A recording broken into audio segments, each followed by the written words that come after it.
મોરબી જિલ્લાના તમામ ration card ધારકોને ઈ-કેવાયસી કરાવી લેવા જિલ્લા પુરવઠા અધિકારી દ્વારા અપીલ કરાઈ.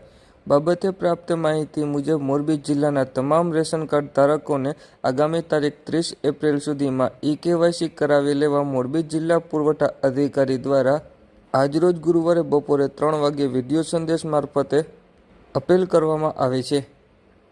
આથી મોરબીની તમામ જાહેર જનતાને જિલ્લા વહીવટીતંત્ર અને જિલ્લા પુરવઠા તંત્રની અપીલ છે કે કેન્દ્ર સરકાર દ્વારા તમામ રેશન કાર્ડ હોલ્ડર જે NFSA રેશન કાર્ડ હોલ્ડર છે એમનું ઈ-કેવાયસી 30/4/2025 પહેલાં કરવું અનિવાર્ય છે, જેથી કરીને તમામ લોકોને અમારી અપીલ છે કે આપ આપનું ઈ-કેવાયસી પૂર્ણ કરાવો. આપ ઈ-કેવાયસી ઘરે બેઠા માય રેશન એપ દ્વારા કરી શકો છો. નજીકના વીસી ગ્રામના તલાટી અથવા તો મામલતદાર કચેરીએ પુરવઠા શાખા દ્વારા કરાવી શકો છો, અથવા તો આપની નજીકની રાશન કાર્ડની દુકાને નજીકની FPS હોલ્ડર પાસેથી આપ PDS પ્લસમાં પણ ઈ-કેવાયસી કરાવી શકો છો.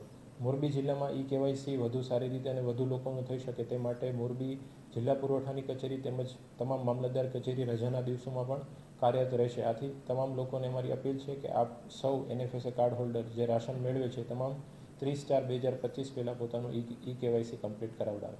રેશન કાર્ડ હોલ્ડરના તમામ લોકોનું આપણે ઈ-કેવાયસી અત્યારે કરાવવાનું છે. જો એક રેશન કાર્ડ હોલ્ડર આવીને ઈ-કેવાયસી કરાવે તો ત્યારબાદ એ ઘરે જઈ અને માય રેશન એપમાંથી પણ અન્ય લોકોનું પોતાના ઘરના લોકોનું ઈ-કેવાયસી કરાવી શકે છે.